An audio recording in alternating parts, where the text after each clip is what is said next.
semuanya, pada kesempatan kali ini kami akan membahas mengenai materi mata kuliah Sistem Informasi Radiologi. Pada materi yang pertama, kami akan berfokus pada teknologi penyimpanan dan arsip digital. Di sini saya akan menjelaskan mengenai Storage Area Network atau SAN. Mari kita mulai dengan mendefinisikan apa itu Storage Area Network atau SAN. Secara sederhana, SAN adalah sebuah infrastruktur penyimpanan data yang secara fisik dan logis terpisah dari jaringan lokal utama. Infrastruktur SAN ini terdiri dari berbagai perangkat penyimpanan terpusat yang saling terhubung melalui sebuah jaringan khusus yang menggunakan protokol komunikasi berkecepatan tinggi seperti Fibre Channel atau ISCSI. Selanjutnya, bagaimana SAN ini diimplementasikan di dunia nyata? SAN memungkinkan komputer maupun server untuk mengakses penyimpanan data secara langsung. Akses ini menggunakan model block level storage yang kemudian digunakan oleh sistem operasi server untuk membentuk file sistem mereka sendiri. Karena arsitekturnya, SAN ini sangat sering diandalkan dalam lingkungan operasional yang menuntut performa tinggi, keandalan yang kuat, serta skalabilitas yang luas seperti pada pusat data sebuah perusahaan. Jika kita melihat ke dalam ruang server, terdapat komponen-komponen yang membangun SAN ini meliputi yang pertama, server storage. Yang kedua, perangkat hard disk tipe SAS atau HDD-SAS. Yang ketiga, switch fiber optik untuk lalu lintas data. Dan yang keempat, server operasional pengelolanya. Lalu, apa manfaat dari kita menggunakan SAN? Yang pertama, kita dapat memperluas kapasitas penyimpanan dengan sangat mudah ketika data terus bertambah. Yang kedua, kinerja dan efisiensi penyimpanan data menjadi jauh lebih meningkat. Yang ketiga, SAN sangat memudahkan administrator dalam hal manajemen data terpusat. Yang keempat, infrastruktur ini menjamin tingkat kesalahan yang sangat minimal. Yang kelima, memungkinkan penggunanya untuk terus meningkatkan kapasitas maupun performa storage sesuai kebutuhan. Dan yang terakhir, memungkinkan server operasionalnya untuk mengakses storage tersebut dari jarak jauh dengan latensi yang sangat minim. Demikian pemaparan saya mengenai Storage Area Network sebagai salah satu fondasi penting dalam teknologi penyimpanan dan arsip digital pada sistem informasi radiologi. Selanjutnya, saya akan menjelaskan tentang Network Attached Storage atau disebut dengan NAS, yaitu merupakan sistem penyimpanan data yang terhubung ke jaringan. Jadi bisa diakses oleh banyak perangkat seperti komputer atau laptop secara bersamaan. NAS ini bekerja menggunakan protokol berbasis file seperti NFS. Biasanya digunakan di sistem Linux atau Unix. Lalu ada SMB, umumnya dipakai di Windows. Dan yang terakhir ada AFP, digunakan di perangkat Apple. Protokol ini berfungsi memudahkan pengguna untuk berbagi file supaya perangkat yang berbeda tetap bisa saling berbagi dan mengakses file dengan mudah. Lalu ada beberapa fitur utama NAS, yaitu yang pertama ada RAID untuk keamanan data, lalu ada penyimpanan terpusat, backup otomatis, dan bisa digunakan untuk video surveillance, dan yang terakhir juga terhubung dengan storage cloud.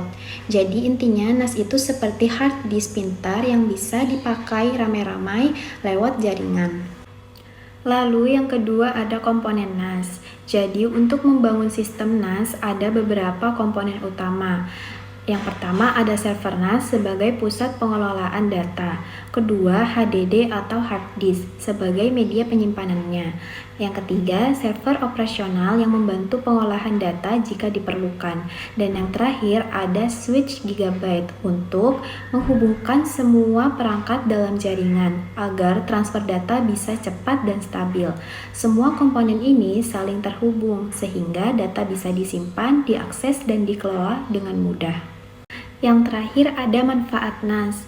NAS memiliki banyak manfaat, diantaranya memudahkan kolaborasi dan berbagi data antar pengguna, cocok untuk tim yang bekerja di lokasi berbeda karena bisa diakses dengan jarak jauh, lalu memungkinkan akses file dari berbagai perangkat baik komputer maupun HP, dan biayanya relatif lebih hemat dibanding sistem penyimpanan lainnya. Selain itu, kita juga bisa membuat NAS sendiri menggunakan software seperti TrueNAS, FreeNAS, Open Media Vault, dan lainnya. Jadi, NAS ini sangat fleksibel dan bisa disesuaikan dengan kebutuhan, baik untuk pribadi maupun untuk perusahaan. Jadi kesimpulannya, NAS adalah solusi penyimpanan data yang praktis, efisien, dan memudahkan akses serta pengelolaan data dalam jaringan. Selanjutnya yaitu cloud-based storage. Nah, merupakan layanan penyimpanan data digital yang memanfaatkan server berbasis internet dan dikelola oleh pihak ketiga. Nah, data yang disimpan tidak berada di perangkat lokal, yaitu melainkan di pusat data center sehingga dapat diakses kapan saja dan di mana saja selama terdapat koneksi internet. Nah, teknologi ini dapat membantu memungkinkan pengguna menyimpan berbagai jenis file seperti dokumen, gambar, video, hingga database secara online dengan tingkat keamanan dan juga skalabilitas yang tinggi. Nah, cloud-based storage sendiri memiliki manfaat yang dimana dapat mengatur penggunaan CPU atau prosesor, memori atau RAM, dan tanpa perlu mengupgrade hardware. Dan juga dapat memonitoring VMS atau Virtual Machine Server Cloud dan tidak perlu memerlukan maintenance hardware. Dalam perkembangan teknologi saat ini, layanan cloud-based storage tidak hanya berfungsi sebagai media penyimpanan data, tetapi juga menjadi bagian dari infrastruktur digital yang mendukung berbagai aktivitas komputasi yang populer dan memiliki karakteristik dan juga keunggulan masing-masing seperti Amazon Web Services atau AWS merupakan salah satu pelopor layanan cloud computing yang menyediakan berbagai layanan mulai dari penyimpanan data seperti Amazon S3, komputasi, hingga database. Nah, selanjutnya yaitu ada Microsoft Azure yang merupakan layanan cloud yang dikembangkan oleh Microsoft dan sangat terintegrasi dengan produk Microsoft lainnya seperti Windows Server, Office 365, dan Active Directory. Lalu yang ketiga ada Huawei Cloud yang menawarkan konsep everything as a service, yaitu menyediakan berbagai layanan IT dalam satu platform cloud. Nah, secara keseluruhan, ketiga layanan cloud tersebut memberikan solusi penyimpanan yang aman, fleksibel, dan juga mudah diakses. Nah, demikian penjelasan dari teknologi penyimpanan arsip digital. Terima kasih.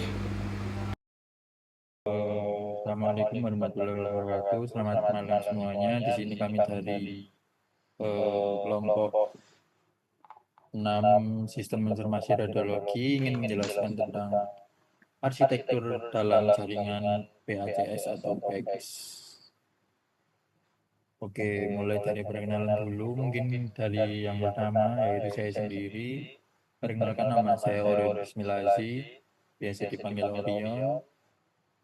Dilanjut oleh rekan saya. Perkenalkan, nama saya Rifki Fadil. Next. Vera Hadiatul Darajatun. Oke, dimulai dari slide yang pertama. Next.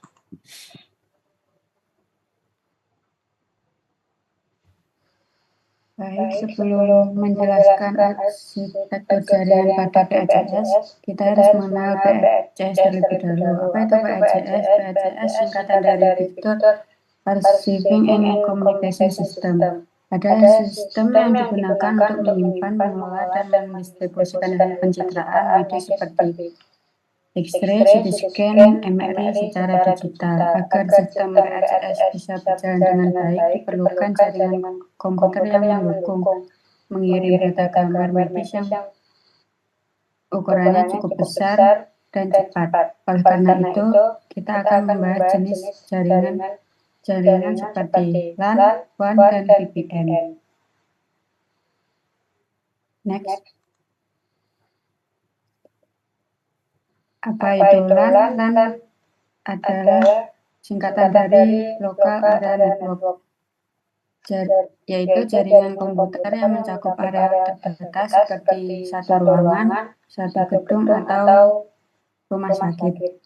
LAN biasanya menggunakan perangkat seperti kabel yang terlihat pada gambar, switch yang di tengah, dan router atau penghubung komputer yang kotak warna putih.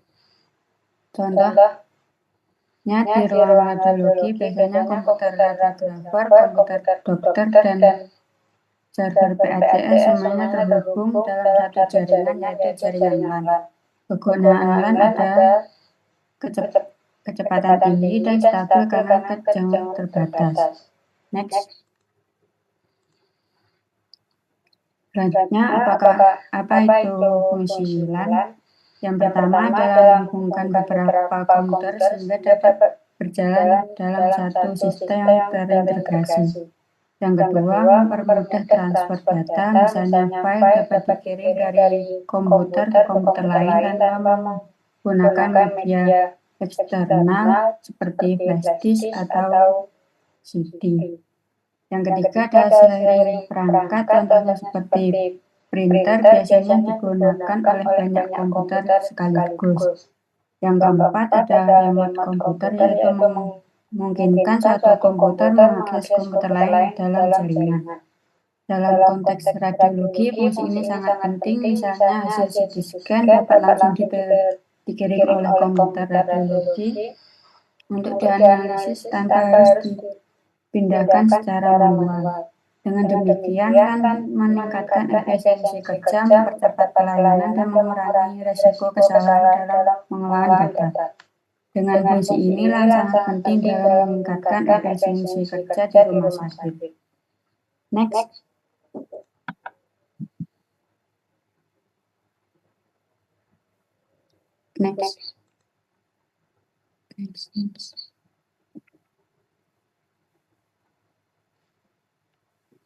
Oke, jadi dari slide 6 ya, menjelaskan penggunaan LAN. Jadi LAN ini dibagi beberapa bagian, ada IP address, subnet NAS, dan gateway, dan yang terakhir DNS server. Jadi analoginya, bayangin kalian itu ada di sebuah gedung, lalu sistem komunikasi yang dipakai di gedung itu adalah LAN. Tadi udah dijelasin oleh kawan saya LAN itu apa. Jadi pada intercom dalam satu gedung, jangkauannya sangat terbatas, hanya mencakup satu ruangan, dan biasanya dipasang sendiri. Jadi jaraknya dekat, koneksinya flashnya itu koneksinya sangat cepat. Jadi nanti slide selanjutnya akan dijelaskan, mungkin ada beberapa warna dari kabel LAN itu sendiri. Ininya penggunaan LAN itu terbatas ya. Jadi pada saat kalian berada di sebuah ruangan, nah ruangan itu aja yang bisa dipakai untuk berkomunikasi. Nah, slide selanjutnya adalah penjelasan dari kabel LAN itu sendiri. Jadi di kabel LAN itu umumnya berwarna biru atau hitam ya. Ini yang tipe RJ45. Ada beberapa komponen kabel dan warna-warna yang mengartikan berbeda. Bisa di next. Jadi ini cara pemasangan kabel LAN itu sendiri. Yang pertama dipotong bungkus luar dari kabelnya. Bungkusnya biasanya warna biru, tapi di video ini bungkusnya abu-abu. Setelah dipotong bungkusnya, di dalamnya ada kayak kabel lebih kecil lagi. Biasanya berwarna-warni kabelnya. Nah, ada urutannya. Kabel yang di dalam diluruskan agar presisi, lalu di crop, diratakan. Nah, ini ada 8 kabel yang kecil-kecil, disejajarkan agar presisi, lalu di crop agar rata sama panjangnya ke-8 kabel tersebut. Lalu dipasangi plastik. Plastik itu sendiri namanya RJ45.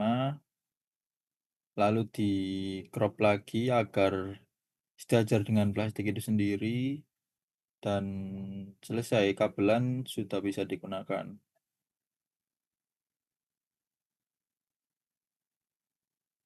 Kurang lebih seperti itu.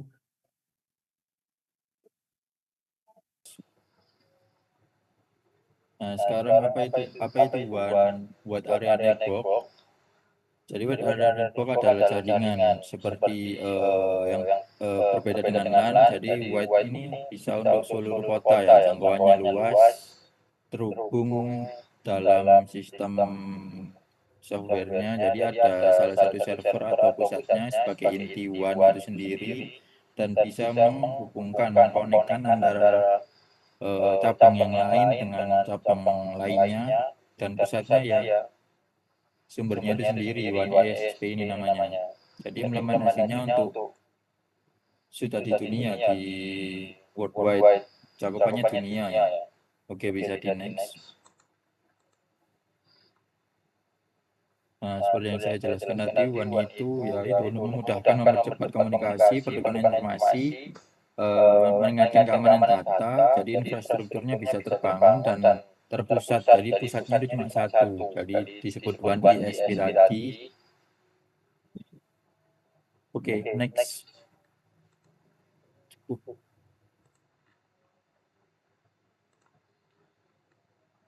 Oke, kita lanjut dengan VPN. Pasti kawan-kawan udah familiar dengan VPN. VPN sendiri merupakan teknologi yang memungkinkan pengguna membuat koneksi internet yang aman dan terenkripsi melalui jaringan publik. Dengan VPN, data yang dikirimkan akan disembunyikan sehingga lebih sulit diakses oleh pihak lain.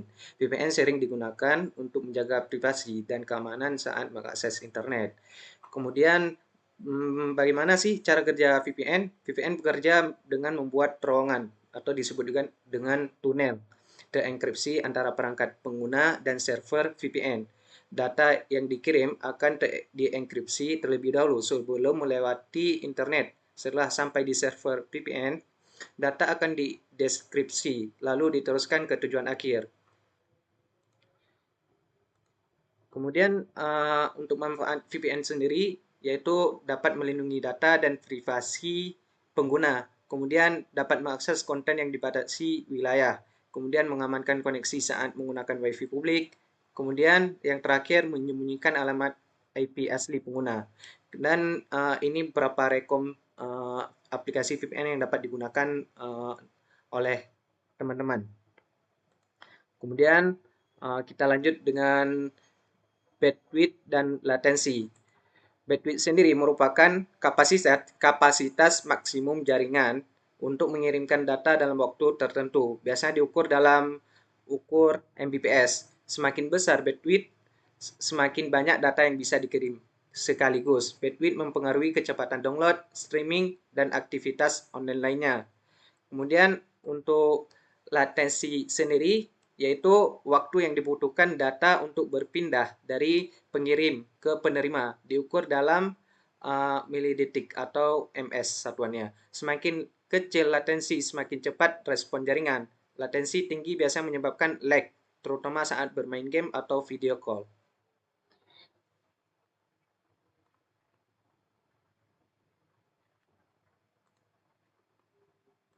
Oke, sekian. Terima kasih teman-teman yang sudah memaparkan materi. Sekian dari kami. Kurang lebihnya mohon maaf. Selanjutnya adalah materi ketiga tentang SL7. SL7 sendiri adalah standar komunikasi yang digunakan dalam sistem kesehatan untuk memungkinkan berbagai aplikasi saling bertukar data secara terstruktur. Dalam menghubungkan sistem yang satu dengan sistem yang lain, tampilan pada gambar memperlihatkan proses registrasi pasien dan bagaimana data tersebut dikirim dalam bentuk message SL7 agar dapat dibaca oleh aplikasi lain secara otomatis. Di sini, di sisi kanan terlihat data identitas pasien yang berisi informasi seperti nama, tanggal lahir, jenis kelamin, dan data administrasi lainnya dapat diteruskan ke sistem penerima. Next, selanjutnya adalah contoh pesan SL7 dalam bentuk teks. Pesan tersebut tersusun dari beberapa segmen yang masing-masing memiliki fungsi tertentu seperti MSH untuk informasi awal message, MID untuk identitas pasien, PV1 untuk data kunjungan pasien, serta ORC dan OBR untuk informasi order pemeriksaan. Selanjutnya yaitu bentuk teknis dari message SL7, termasuk pengaturan penanda awal pesan, penanda akhir pesan, dan pemisahan antar bagian dalam message. Pada gambar terlihat bahwa SL7 memiliki aturan encoding tertentu agar sistem dapat mengenali bagian mana yang merupakan awal, isi, dan akhir dari sebuah pesan. Selanjutnya, integrasi dengan sistem rumah sakit. Nah, pada slide ini menjelaskan tentang metode database broker dalam sistem radiologi, yaitu sebuah metode yang digunakan sebagai perantara untuk menghubungkan sebagai database yang berbeda, sehingga kedua sistem dapat saling tertukar data yang terhubung secara langsung. Pada gambar ini, kita bisa melihat ada dua koneksi database. Yang pertama adalah database Genesis dengan host 192.168.12.3. Yaitu digunakan untuk sistem radiologi informasi sistem atau bisa disebut dengan RIS. Yang kedua, database SIMRS dengan host 192.168.12.1 yang merupakan sistem informasi manajemen rumah sakit.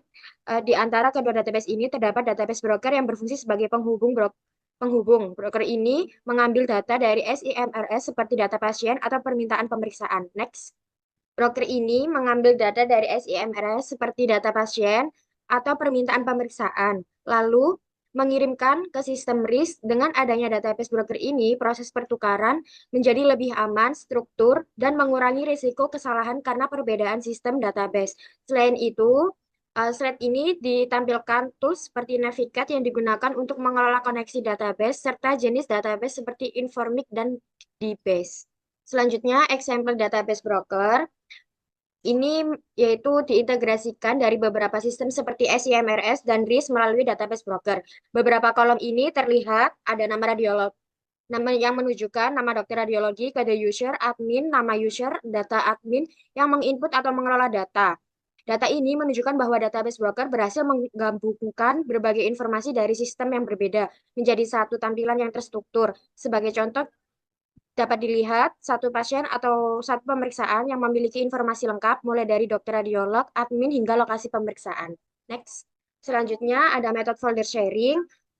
Di sini sistem radiologi yaitu cara pertukaran data antar sistem yang menggunakan folder bersama.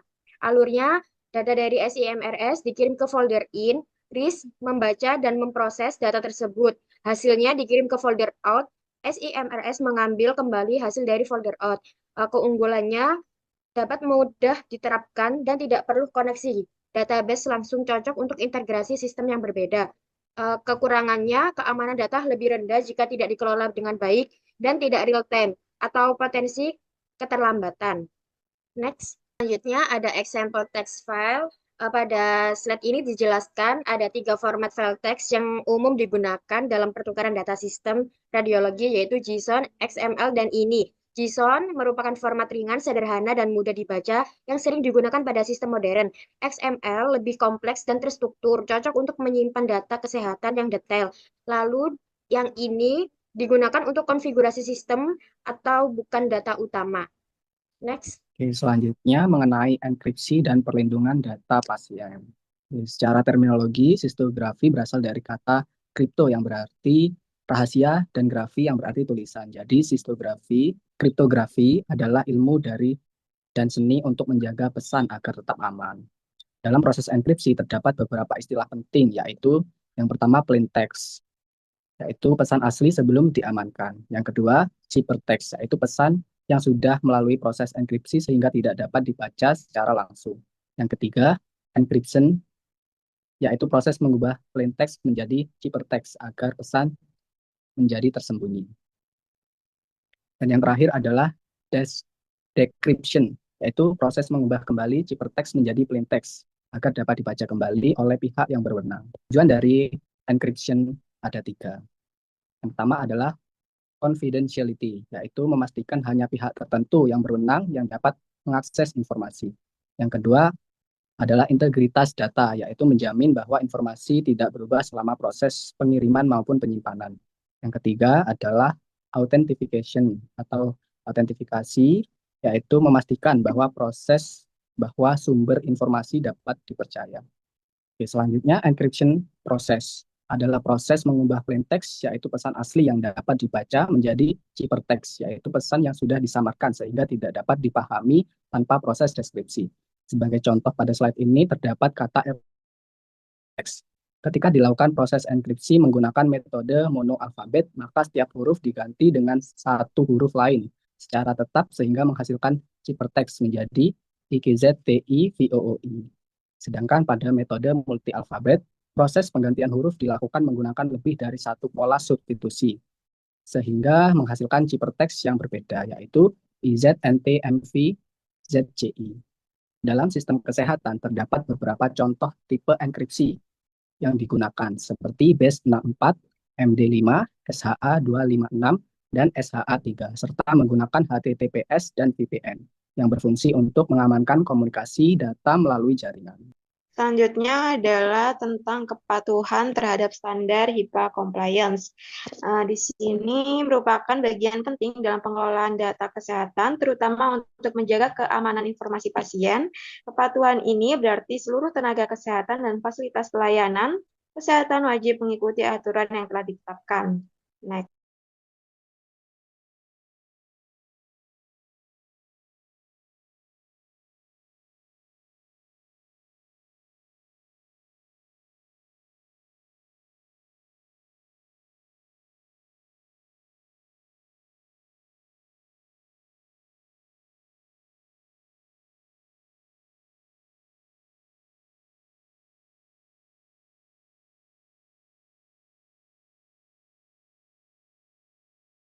Oke, di sini selanjutnya adalah kerahasiaan sebagai inti dari kepatuhan terhadap standar tersebut.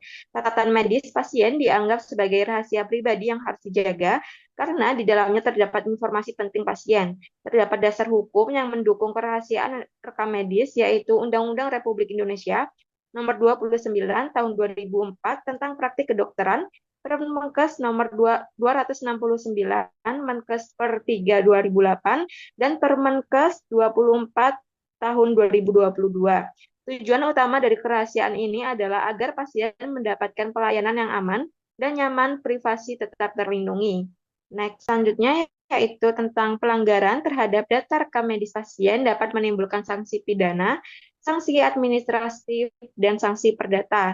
Yang perlu di-highlight adalah pengungkapan data pribadi pemilik orang lain tanpa hak dapat dikenakan pidana penjara paling lama 4 tahun dan atau denda paling banyak 4 miliar. Pada sanksi administratif, MK DKI dapat memberikan teguran tertulis atau pencabutan izin sementara maupun tetap bagi tenaga kesehatan yang melanggar. Sementara itu, sanksi perdata dapat muncul jika data pribadi seseorang disebarkan tanpa persetujuan pemiliknya dan pihak yang dirugikan menuntut secara hukum.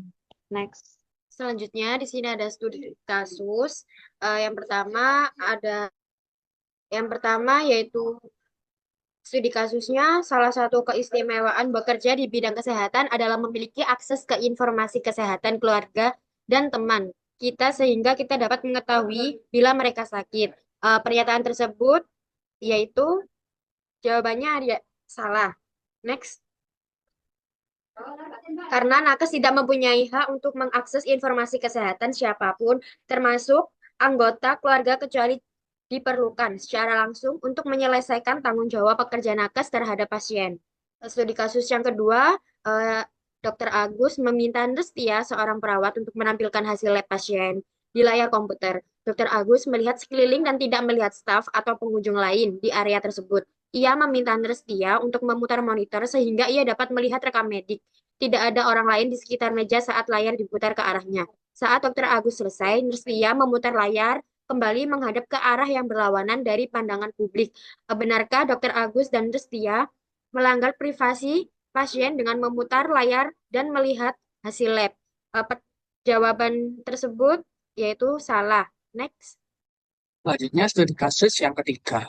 Arif sedang membuka image pasien di viewer PAJS. Lalu Arif dipanggil oleh atasan untuk mengikuti rapat penting. Arif meninggalkan viewer PAJS yang sedang membuka image pasien tersebut. Benarkah apa yang dilakukan Arif? Jawabannya adalah salah, karena cara terbaik untuk menjaga kerahasiaan pasien adalah dengan tidak pernah meninggalkan catatan medis tanpa pengawasan di tempat umum. Menutup viewer merupakan langkah awal yang simpulan, melindungi privasi informasi pasien adalah tanggung jawab semua orang. Meskipun Anda adalah seorang mahasiswa radiologi, Anda adalah bagian aktif dari program ini. Gunakan informasi pasien hanya untuk melaksanakan tanggung jawab yang diberikan. Berhati-hatilah, jangan sengaja atau tidak sengaja mengungkapkan informasi pasien. Bantu orang lain untuk melakukan hal yang sama. Jika Anda mencurigai adanya pelanggaran atau masalah privasi, beritahu instruktur Anda. Sekian presentasi mengenai sistem informasi radiologi, keamanan data dalam sistem radiologi, dan protokol komunikasi PAJS. Kurang lebihnya mohon maaf. Wassalamualaikum warahmatullahi wabarakatuh.